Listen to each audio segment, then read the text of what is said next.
Hi there, students! I'm XS. That's little x, little s, which stands for extra sweet, because that's what I am.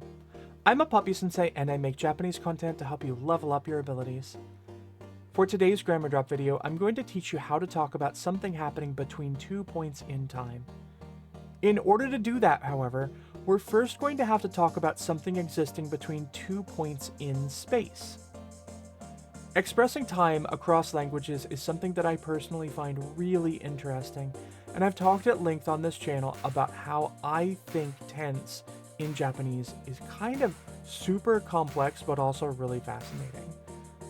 I was actually talking to one of my students recently about the idea of expressing time in Japanese, and how time is actually less a grammatical concept for the Japanese language and much more commonly expressed through context. I think if you made a word cloud of all of my videos, I'm willing to bet that context would be one of the words that I've used most often, but with good reason. It's really, really important in the Japanese language. Okay, let's briefly consider what we already know about Japanese tense. So, the Japanese tense forms are kind of past and non-past. And then we can also talk about progressive verbs, those verbs that are specifically ongoing right now. And then we can talk about things happening in the future.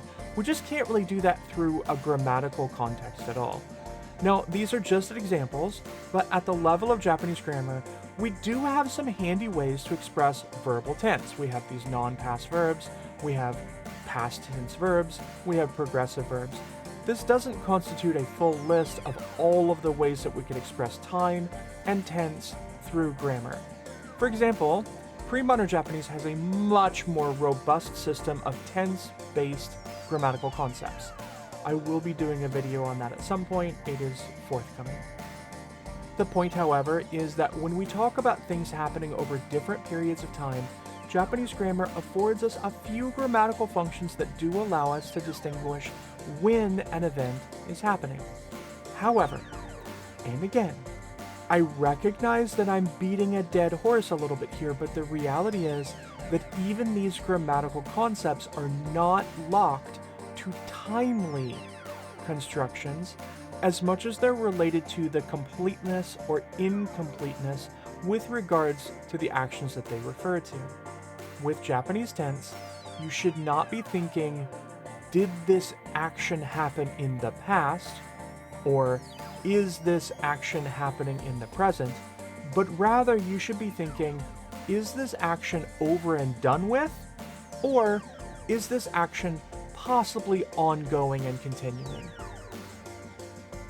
As much as I harp on this fact, however, the reality is that for the Japanese language, talking about time is almost always expressed at the level not of grammar, but of word choice and context.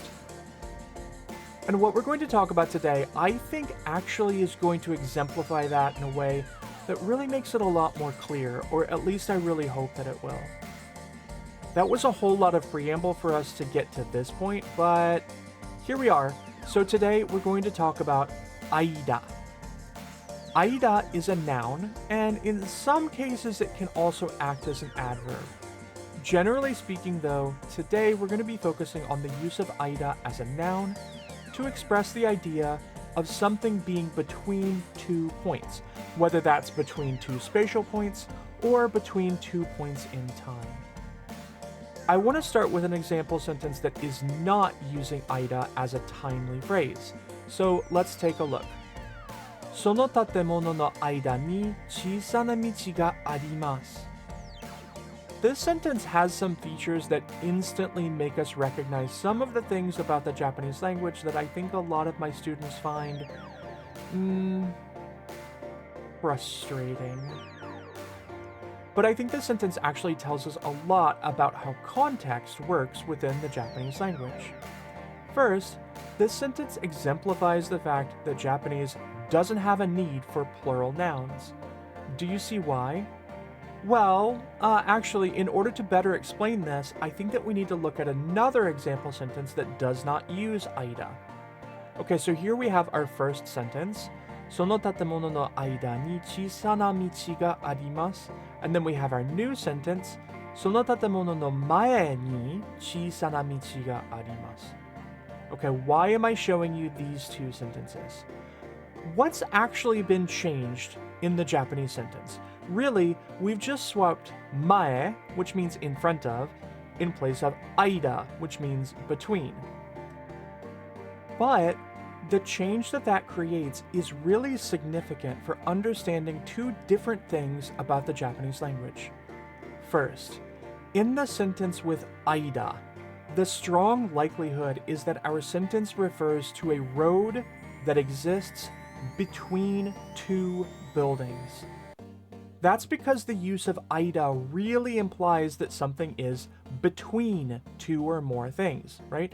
Aida means between, and if it's going to be between two or more things, then our tatemono noun really needs to be plural. And so that strongly pushes us contextually to understand that tatemono, the word for building, needs to be plural in this case, doesn't it? It really needs to. But now, let's look at the sentence with mae. I've translated this sentence as there is a road in front of the building, and that's perfectly fine, right? Because in front of the building, tatemono, there is a road. We could be looking specifically at one building, pointing in front of the building, and saying, その建物の前, in front of that building, there is a road. However, if you think about it, isn't it almost virtually guaranteed that any road is probably going to be in front of two or more buildings? That's usually just the way roads work. So, it's just as likely that this sentence could mean something like that there is a road in front of the buildings, plural, right? In either case, either of these sentences really could mean buildings, whether the small road is between the buildings or the small road is in front of the buildings. In the case of Aida, it's almost definitely between two buildings. In the case of mae, it could be in front of a single building, or it could be in front of multiple buildings. And that's why I'm saying that Japanese doesn't really have a use for plural nouns, because in either case, they can just contextually allow us to say, oh, it's like this or it's like that, based on what exactly we're talking about. Time and time again, this is something that I'm coming back to with the Japanese language, and I keep saying it until my students groan and shake their heads, but Japanese is incredibly reliant on context. What are we talking about? What's being expressed in the sentence? What's the topic of the conversation? These are the kinds of things that the particles really help us to get to. This is part of the reason that I find it really difficult to teach Japanese in isolation. Simply reading grammar books is really not going to help you understand a language that so heavily relies on you being able to understand what nouns within the sentence are actually referring to what things in the real world. It's kind of easy for us to talk about these like incomplete, non-concrete topics in English because English is all about content.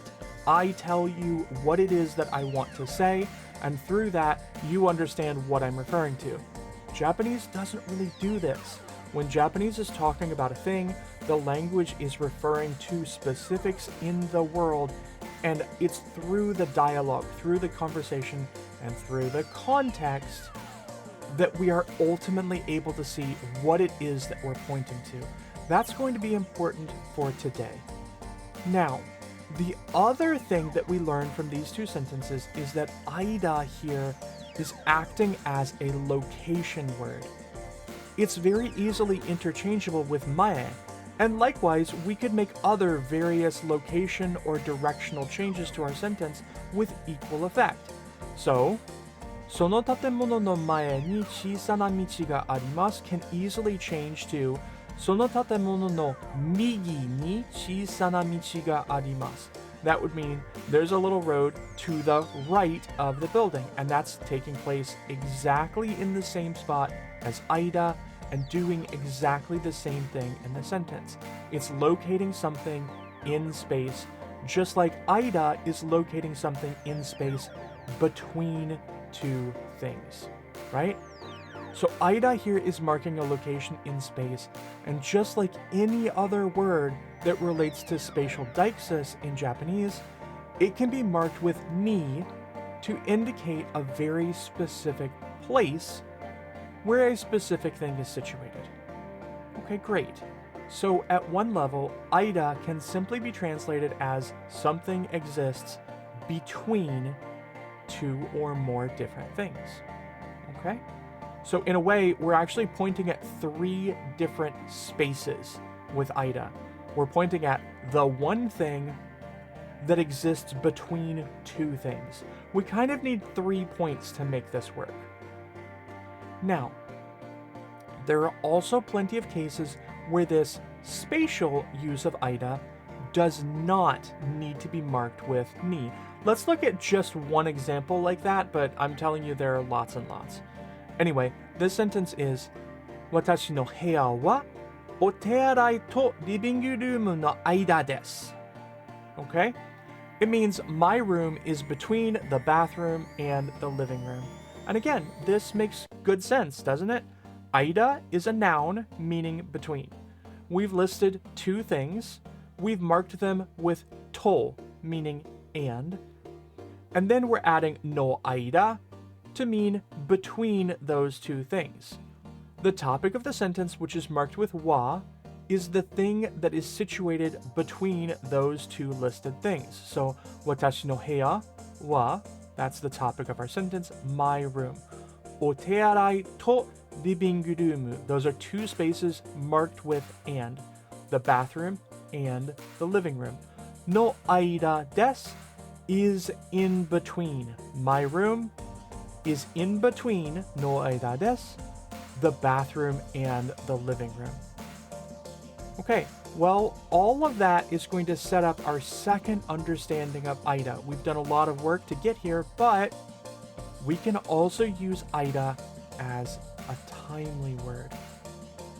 So, let's finally look at a few examples that show us how we use Aida to talk about something happening between points in time. Sort of. Heavy caveat here. It's not necessarily between 2 points in time. But let's take a look anyway. All right, so for the sentence that I'm showing you right now, I'm actually going to be asking you to use your critical thinking skills just a little bit. You'll notice that I have not given you the translation for this sentence. I want to walk through it together, and I want to see if you can give an answer for yourself about what it really means. Okay, so we're starting with 卒業の時. That's the time that I graduated. When I graduated. We can infer based on the context that this is graduating from high school, since the sentence is later going to refer to college, right?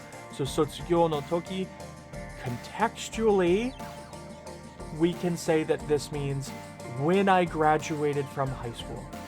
Okay? So then we have to. And to, just like we saw above, just means and. It's connecting two things. Here, two spaces in time. 大学生の時. That means the time that I was a college student. 大学生の時ですね. Alright? And then we have no aida, and we've previously defined this as between. Okay? We've already seen cases where this means between two objects in space. Now we're going to be using it to talk about 2 points in time. Alright, afterwards we have 旅行しました. That means to travel. It's past tense, it's over, it's done with, it happened, and it was completed. 旅行しました. I traveled. Alright, so it's your turn now. What does all of this mean? What's the whole thing mean in total, right? So, 卒業の時と大学生の時の間、旅行しました. If you said, I traveled between the time that I was a high school student and the time that I was a college student, or if you said something like, I traveled between the time I graduated high school and college, then great. You're right, but Here's another possible translation for the sentence. You could say something like, I traveled between high school and college.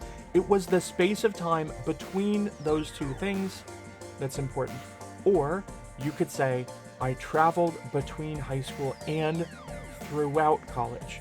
Believe it or not, context matters. That second point in time, does that specifically refer to the start of college, right? It's not necessarily just the start of college. It could refer to your entire college career. And actually, it's not easy to tell. What I'm saying here is that you can really easily translate this sentence into English either as, I traveled between 2 points in time, or as, I traveled during these 2 points in time. It's based on the context of the conversation that you're going to determine what meaning applies best to the current topic, right? Whatever it is that you're talking about. So whether that means I traveled exactly between the point in time when I graduated and the point in time when I started college, which is not necessarily incorporated into our sentence.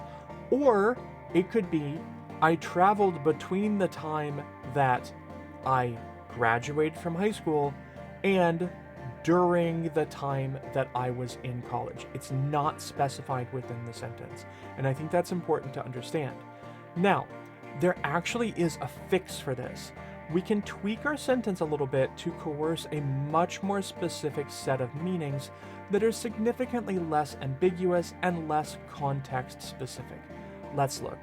All right, so this new sentence is 卒業の時から大学生の時までの間旅行しました。This feels way more concrete. We've now added から and まで into the sentence. And these are words that mean from one time until some other time, or from one place to some other place. This helps to create a more complete sentence that's significantly more understandable, even without a contextual framework to help us understand it. I'll also draw a comparison between this sentence and this other one. 9時から6時まで仕事です. Work is between 9 and 6. We've created a time span that lasts from 9時から6時まで, from 9 until 6. の間 here means something more like during rather than between. So during the time of 9時から6時まで, 9 until 6, 仕事です. I have work. This makes sense, right? It draws 2 points along a line of time, and then it situates an event, 仕事, along that timeline, right? So it means I work from between Aida 9 and 6, or I work during the time of from 9 until 6. Now, so far, we've seen several sentences that follow a similar noun, no, Aida pattern. That's what we're kind of seeing over and over again. Some noun, no Aida, which means between that noun or during that noun, whatever that is. And that holds true both in terms of creating sentences that refer to one thing existing in the space between something like two locations, right? In that case, it's probably going to be this noun to this noun, right? We'd end up having two nouns, but still, the pattern is noun, no Aida. But it also holds true when there's some event or some action occurring between 2 points in time. However, Aida is not limited only to that one grammatical construction. So let's look at another case, all right? So this sentence is 働く間、寝てはいけません. Okay, that means something like, we can't sleep while we work. We're not allowed to sleep during the time that we're working. This use of Aida simply follows the plain form of the verb. We can see that hataraku, plain form. That's the plain form of the verb. And immediately following after the plain form of the verb is Aida. This establishes a case where the during period that's referred to by Aida is simply between the start and the end of that verb. It's during the time that the verb is taking place, right? So we know in the case of hataraku no aida, during the time that we're working, nete wa ikemasen, we're not allowed to sleep, or we can't sleep. The sentence here does not need to identify 2 points in time along a line, since the use of Aida along with the verb simply provides us with the context to know that Aida refers to something happening during the action of the verb itself.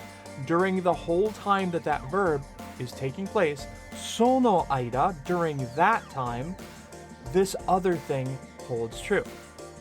Okay, so now we can finally define Aida as appearing in 2 different constructions. Aida can appear after a noun plus no, as in sono toki no aida.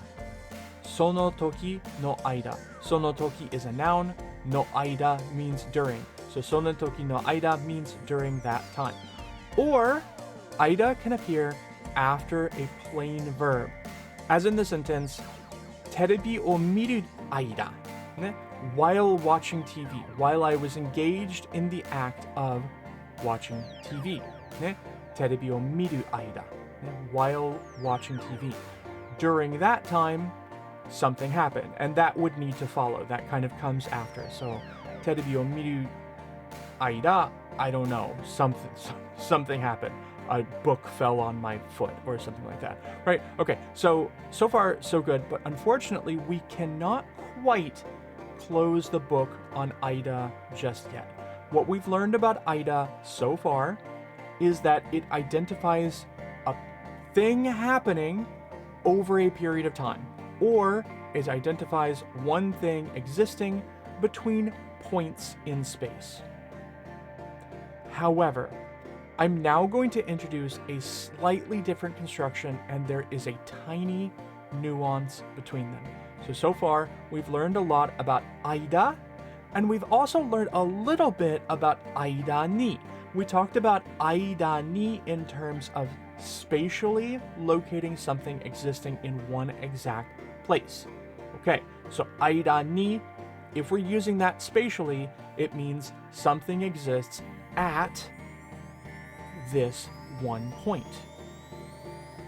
This is incredibly subtle, but it's something that I really want to explain before we end this lesson. When we're using Aida to refer to actions that occur in time, then Aida and Aida ni are actually quite different in how they scope over the action taking place. So let's look at a quick example, okay? First, just Aida, without Aida ni, right? So, Nihon ni sumu Aida, no ni here, Nihon ni sumu Aida, homestay shimashita. I'm translating this right now as, while I was living in Japan, I did a homestay program. We're going to revisit this in a minute, but this is a simple example with Aida, right? Nihon ni sumu Aida, homestay shimashita. It follows the expectation that we've already been established previously, right? There is a scope of time, and that time is while I was living in Japan, right? Nihon ni sumu Aida. Okay? And then there's an action that scopes over that time period. Doing homestay, living in a homestay, something like that. Okay, this is no different from the previous sentence that we looked at about working from 9 until 6, right? It's really the same. It establishes a time period, and it tells you what was happening during that time period. During the time period of 9 until 6, I was working. Or during the time period that I was living in Japan, I did a homestay program. All right, now let's look at another case, and this time we're going to use Aida ni. So here's our new sentence. Nihon ni sumu Aida ni homestay shimashita. Looks kind of like the same sentence, more or less, right?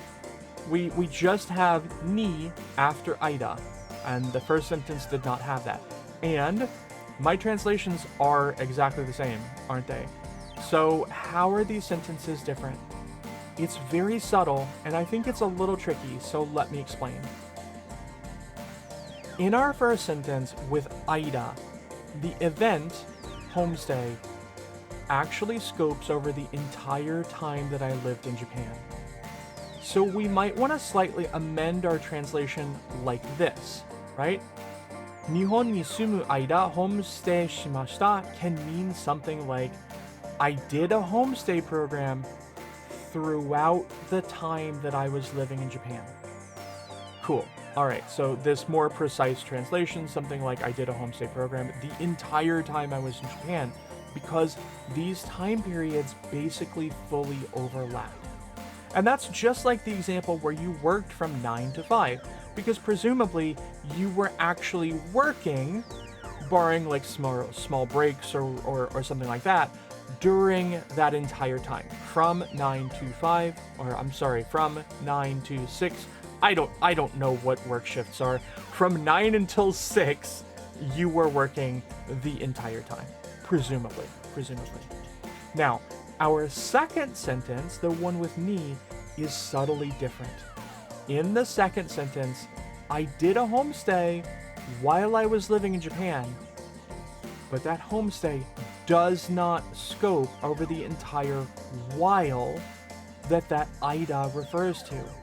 So we need to update our translation for that sentence too. So our Japanese sentence, 日本に住む間に homestay しました really should mean something like, while I was living in Japan, I tried out a homestay program for a bit. Do you see what I'm saying? In the case of Aida ni, the action taking place after Aida ni occurs only somewhere within the time frame of the action described in the segment preceding Aida, but it does not necessarily extend over the entire period. It doesn't scope over the entire time I was living in Japan. When I say 日本に住む間に homestay しました, that does not mean I did a homestay the entire time I was in Japan. It just means while I was living in Japan, at some point, I did a homestay. It doesn't necessarily scope over the whole time.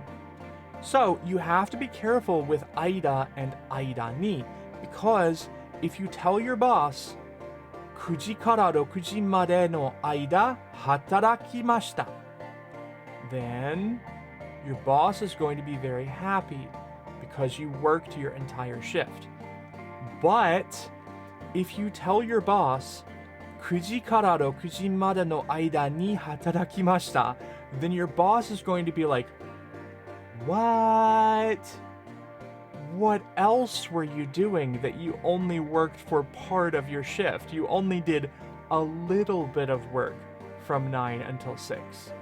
I'm being a little pithy here. It's not necessarily the case that that's really what it means. You can definitely use Aida ni, and I don't think anybody's really going to bat an eye if you say, その間に働きました. People aren't going to say, oh, you did something else too. But it is a question of scope, right? It's a question of Aida means these two things fully overlap. Aida ni means this happened during this other scope of time, right? So once again, I think context is important. Does it all make sense? I hope so. Anyway, I'm really looking forward to next time, so I'll see you next week. Mata ne! Context, and context. Context, contextually, context, based on the context matters. Context specific. A contextual framework, context is important.